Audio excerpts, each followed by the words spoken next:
What's good, YouTube? Welcome to the H-Town Shutdown. I am your host, R Press, and this is your one-stop shop for everything Houston sports. I am not on location right now. I am out of town again. This time I'm in Atlanta, Georgia, but I have been watching my Houston Astros plummet, and we've got to talk about it as they are now, as they now find themselves down 2-0 to the Texas Rangers in the ALCS. So it's been a while since I've spoken with you guys. Matter of fact, I think it was before the playoffs. We drew the Minnesota Twins, won that series in the ALDS 3-1, losing the second game at home, which was started by Framber Valdez. We'll get to that. But ended up winning those next two games on the road to end the series out and earn their spot in the American League Championship Series for the 7th consecutive year. It's been an incredible ride. And ladies and gentlemen, the ride is in jeopardy. Sunday, they started the series off with the Texas Rangers at home at Minute Maid Park. Justin Verlander on the mound. JV gives up 2 earned runs, and the Astros score no runs. Texas takes game 1. Game 2 was disastrous for Framber Valdez as he gives up 5 earned runs and didn't even get through the third inning. He was pitiful again, as he was in game 2 against the Minnesota Twins.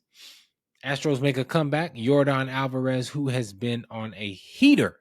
The dude has 6 home runs in how many games? 6 games in the playoffs.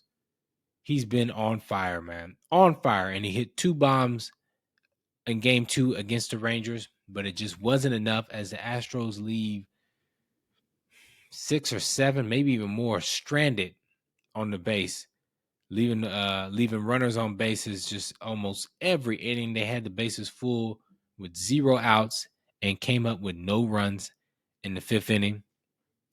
That right there decided the game.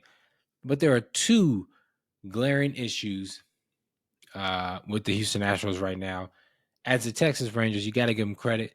They have not lost a game in this playoffs, winning 2 in that wild card series, 2 on the road against Tampa, sweeping the Baltimore Orioles. And that series wasn't even close. I mean, they were whooping the Orioles up and down the field and winning these first 2 games against the Houston Astros. So you got to give Texas credit. They're playing well. I think Jordan Montgomery pitched well in game 1. Astros couldn't hit him, couldn't figure him out. And their bullpen, which has been their Achilles heel, has done okay.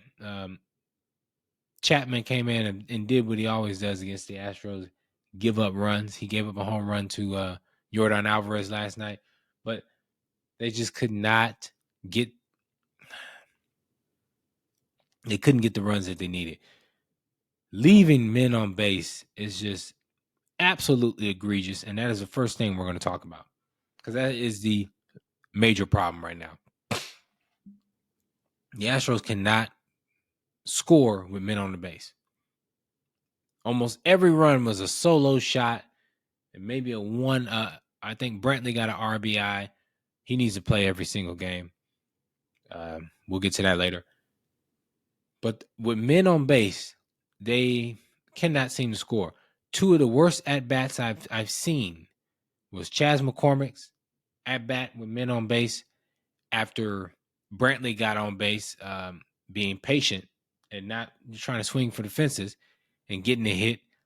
McCormick comes in and strikes out on 3 pitches, swinging all of them out of the zone. One of the worst at-bats I've ever seen. Also, Yainer Diaz, who did not start, was pinch hit for Maldonado in the 5th. Something that I didn't think Dusty would do, but he got to his credit, he did it because Maldonado has just he's not offense. But right now, neither is Yainer Diaz.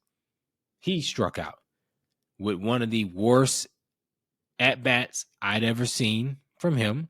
It harkens back to his early at bats back in April and May and a little bit of June, where he was an aggressive hitter swinging at everything. And he kind of honed that and became a dangerous hitter for us throughout the year, starting in June on through July, August, and September.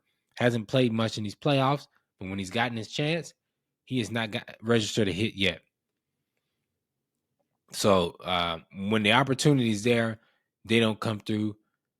Pena didn't have a great game, but there's two superstars who are struggling mightily, and in order for the Astros to win, they need these two men to wake up. Jose Altuve and Kyle Tucker. We'll start with Altuve. I noticed whenever in the first inning, if he gets on base, it's a good chance we score some runs and we can win that game. That's how important he is, and that's how important his leadoff at-bats are, especially starting the game. When he strikes out or when he hits into a ground out, it's not the same. It's not the same juice as when he either leads off with a home run or he gets on base, steals a base, causing havoc. He is the engine to this team. And if he is not doing, he led the team in runs, and he missed several games. He missed 2 months at the beginning of the year, and he lead the team in runs. When he's not on base, it really just it doesn't give the Astros what they need as far as that engine and push to start the game.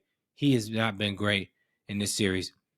And Kyle Tucker led the American League in RBIs, had another excellent year, should have had 30 home runs, was robbed on the last game of the year, had an MVP type season in the American League.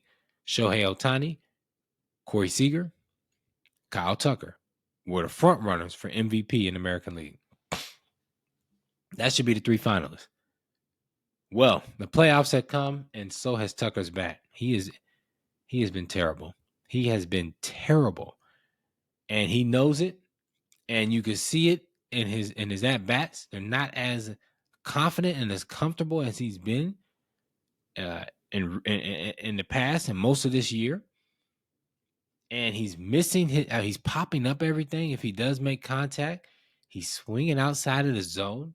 He's not swinging at balls that are in the zone. It has just been a terrible, terrible display of offense for one of the best in the game. It's mind-boggling. But he needs to figure that out quick. This is a guy who owns the Rangers and has, especially this year in the regular season. Well, you know what? If he doesn't figure this out, they're going home. They're already down 2-0, losing the first two at home. Now, we all know this team is not good at home for some reason. And this might be the series where it bites him when it comes back and bites him in the butt. Because if you can't win at home, you got home field advantage. You got to win your home games. And, well, you did have home field advantage, not anymore. But maybe that's for the better because this is a completely different team on the road. Road Astros is the only reason why you're not writing them off completely right now. Both games were close. The Rangers have been pummeling teams. Go ask Tampa Bay. Go ask Baltimore. They pummeled Baltimore. Wasn't even a series. Wasn't even close. They have not done that to the Houston Astros, a team that they know owns them, and a team that they know is a dangerous team. So they haven't been doing what they've done to those other two teams. The AL lease is what I call them now. What a fraudulent division. Not winning a single game in the playoffs. If the Dodgers didn't exist, the whole American League would be wearing the fraudulent hats. The Dodgers are obviously the biggest frauds in baseball. The Braves are fraudulent, but they did face the Phillies team, a team that beat them last year in the divisional series, and they did it again. So it looks like Phillies own the Braves, and the Braves were a record-setting team, one of the best offenses I've ever seen. Not enough. That doesn't do it in the playoffs. But back to the American League lease, man, the Rangers feasted off of them. They haven't been feasting off of the Astros. And You could say that's a good sign because all the Astros need to do is get their bats going. But the Astros really lost this game 2, that is. Game 1, Verlander, he gave up a home run and an RBI. Of course, he only gives up solo shots, but he only gave up 2 runs. That shouldn't have gotten him a loss, is what I'm saying. He wasn't fantastic, but he wasn't bad. That's for sure. That should not have resulted in a loss for Verlander. Sorry, it just shouldn't have.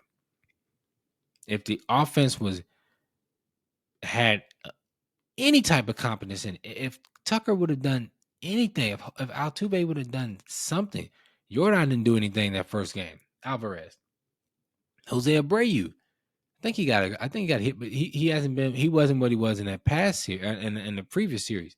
We need that guy to come back. We need so much, man, which is why it's going to be a daunting task, and why, the hopes aren't really high. I'm not saying that it can't happen, because the Rangers aren't a. I would feel worse if they were pummeling us. I would feel worse if they pummeled us, but they have not lost in the playoffs. I mean, you got to give them credit. But that brings me to game 2, which was a game that was completely given away by the starting pitcher, Framber Valdez, and he's been doing this for a few months now. And we've got on him on this podcast. We've criticized him. We said he needs to get his emotions in check. We said he needs to pitch better. And he fooled us with the no-hitter against the Guardians earlier in the year. I think that was in July. And I think he probably had one more good start, and that was it. Every other start has been bad, or just average, or just flat out putrid. And the 2 playoff starts, one against the Twins, game 2, and this one, game 2 against the Rangers, were absolutely terrible. And at some point, if you're the Astros, if you're Dusty Baker, when is enough enough? He hasn't been good since the All-Star break. And, he may have fooled you with the no-hitter, and he may have one more good outing. I can't remember when, but he hasn't had a good outing in a while. And he is the sole reason why we lost game 2. The Astros could have won that game with Jordan 2 bombs. Michael Brantley, even with the problems that you see, the problems with Altuve and Tucker, Maldonado, not much offense. You bring in Diaz, he's not good right now. Chas McCormick swinging at everything and just being completely undisciplined. It was disgusting to see his at bat. Even through that, they should have won that game. If Valdez pitched a average game, they win that game. He couldn't even do that. Right now, man, I got to be honest. I don't want to see him again in the playoffs. I don't. He's had an ample amount of time to redeem himself. But at some point, you have to realize, well, this is who he is.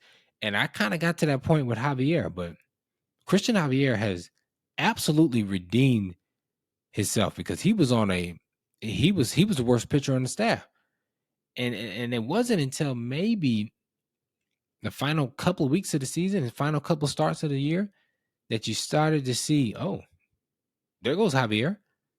We ain't seen him all year. But for Valdez, this is ridiculous. Man, he got the first four batters scored. First 4 scored. We're down 4-0 before you know it. And that horrendous, just terrible throw to first base that it's always him that does these stupid errors where he can't throw to first base or he can't throw to home, and he gets all flustered and he makes a stupid throw. He had the nerve to say, and Ranger fan, you have every right to gloat right now. You have 2-0, and you have every right to feel slighted when a pitcher who absolutely was terrible wanted to say, oh, they got a little lucky. Really? They were lucky? No, then that means half the league been lucky, because you've been getting taxed this entire year. at least the second half of the season. He was one of the front runners for the Cy Young, which is why, you don't want to give up on him yet if you're the Astros for the season. He was one of the front runners for the American League Cy Young. I think Garrett Cole's going to win that. But beginning of the year, first half of the year, before the All-Star break, Valdez was that. After the All-Star break, and just a little bit before the All-Star break, but after the All-Star break, he's been absolutely terrible. And there's no way around it. And I would advocate for him not to start again. You see what he does when he starts. 6 runs, 7 runs, 4 runs in the inning. You're out of the game in the first inning. You're already playing catch up because of him. Give me a break. If you want to win, you need to make the decisions that you need to make. And for me, and for a lot of Astro fans, Valdez has got to go. It is what it is. He doesn't help this team. He hasn't been helping this team. He just hasn't been helping this team. So yesterday was really it, man. It was really game 2 with the Twins. I was done. I didn't want to see him again because it was a continuation of what he's been, which has been piss poor for this team for the past 3 months. So to go out here and do this against the Rangers in the ALCS, now you're down 2-0, solely because of his terrible pitching, put you behind. Enough is enough, in my opinion. Now, let's talk about the lineups. Let's talk about game 3. Cristian Javier on the mound. That I can't believe him. I can't. I wouldn't picture myself saying this 2 months ago, but I trust him more than probably anybody right now. 2 months ago, I didn't trust him at all. He's figured something out, and it's obvious. That game 3 that he pitched against the Twins was excellent. His last 3 starts at the end of the season, he turned it around, and you were like, "Oh, wow! Is this the Javier we're gonna get?" And hopefully, it remains that way because he's been lights out. The guy has been. He got himself in a bind in that game 3 of the Twins, and he got out of it. He got out of it maybe 2 or 3 times. Well, I think one was bases loaded. Got out of it. I mean, this is the Javier that we believed that we were going to get in the beginning of the year, and he just wasn't that. And he's figured out something in his mechanics, and hopefully that's what we get in game 3. We need it. This is a must win. It is what it is. You don't want to go down 0-3. It's over. We need this, and we need the offense to come alive. And the trend is they usually do on the road. Especially if you just go back to last month, those 3 games in Arlington back in September, the Astros destroyed them. I mean, it wasn't even close. But I gotta say, that's not the same team. That's not the same Rangers team. They're throwing Scherzer out, who hasn't pitched since September 12th. And the last time they did that with no assignment either. He's just gonna come right back and play. Last time they did that was against us, and it was Nate Eovaldi, and he got destroyed. And it was, for me, it was malpractice. I'm like, why did they do that to him? Eovaldi is a heck of a pitcher. He pitched a pretty good game last night as well in game 2. But the Astros destroyed him in the regular season, and they're doing the same thing with Scherzer. Are they that desperate? You're already up 2-0. Is Scherzer really? What can he give you? I mean, the dude was done for the year just a month ago. Now he's coming back and he's good. I don't think that's going to work well for him. Just my opinion. And their bullpen was used pretty heavily, especially in that back end. We may not see Leclerc, and you may not see Chapman. That might be a bonus for them because Chapman there's something mental with him against the Astros. He's not the guy. But yeah, you may not see Leclerc. You may not see Josh Spores, I think it's pronounced. So, their bullpen's been kind of taxed. Not completely. And their bullpen has been the weak link for them this entire year. So that's what the Astros need to do. Jump Scherzer early, maybe get him pulled and get to that bullpen. That's what they need. But you need the lineup and you need your players to do it. Jordan has been on the heater, so we're going to keep him there. Kyle Tucker, and Jose Altuve have got to show up. This is for the season. Game 3 is your season. Do you want it? Because coming down to that, you got to figure it out. You've got to figure this out. Tucker, you got to figure this out. Altuve, you need to get going. That's how important you are. Jose Abreu, we need that guy that we saw in the last series. We need that man to show up. And I believe that he will. Bregman, he hit a home run game 2. Had a near home run in the 8th in game 1 on Chapman. It just didn't get out far enough. Carter made a great play in left field. But so he's been seeing the ball pretty well. So as far as the lineup, I got to say Michael Brantley needs to play every game. I'm sorry. It's just amazing what the guy has been able to do after the shoulder injury and missing 14, 15 months of action and just coming back in late August. And it's like he never left. He has to play every game for the rest of this series. He has to be in the lineup. I'm sorry. He's one of your best options behind Alvarez this series. He's been the option number 2, really, to come up and give you good at bats. He has to play every game. It is what it is. Diaz, I'm not on that so much right now. Guess we can keep Maldonado in. Maybe he'll do something. He did something in Minnesota. Got a few hits there. Maybe we get that type of Maldonado up in Arlington. We will see. But this is a must-win. Game 3 is a must-win.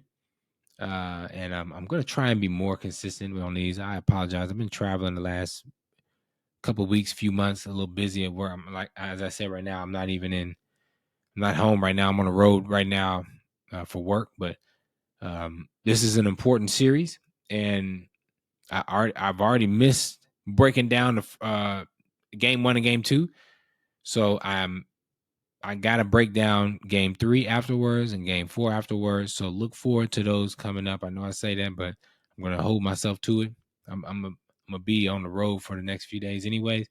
So I got a little time, and I'm going to dedicate it to speaking about these Astros. Oh, and the Texans, I'm going to talk about them as well. 3-3, headed into the bye week, looking sharp. Looking like a real football team, a competent team, and don't say it. Don't look now, but that division, as I said a couple weeks ago, is winnable. They can win that division. We'll see what's happening, but they're on a bye week. But we'll talk about their first 6 games, kind of analyze it, and see what the kind of trend for what we think will happen in the next month. Because as I mentioned, their schedule's pretty light, and they got some winnable games coming up, especially after the bye week. So we'll talk about the Texans as well. Rockets are about to start their season next week. So we'll break it down. I just in preseason, I got to be honest, it looks like a different team. It just doesn't look the same.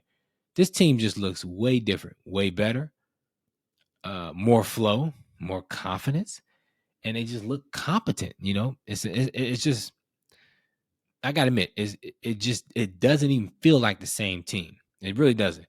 As good as a good energy around it, and it is competitiveness. You can see the players competing.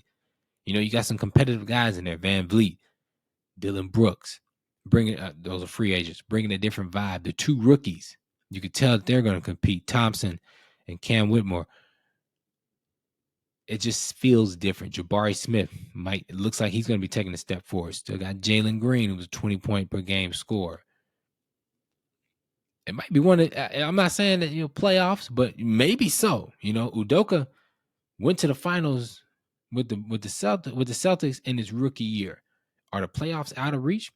We'll break that down. We'll have an NBA episode where we kind of look at the outlook of the Rockets, and then on a bigger scale, NBA outlook. Who do we see being good this year? Who we see taking a step back?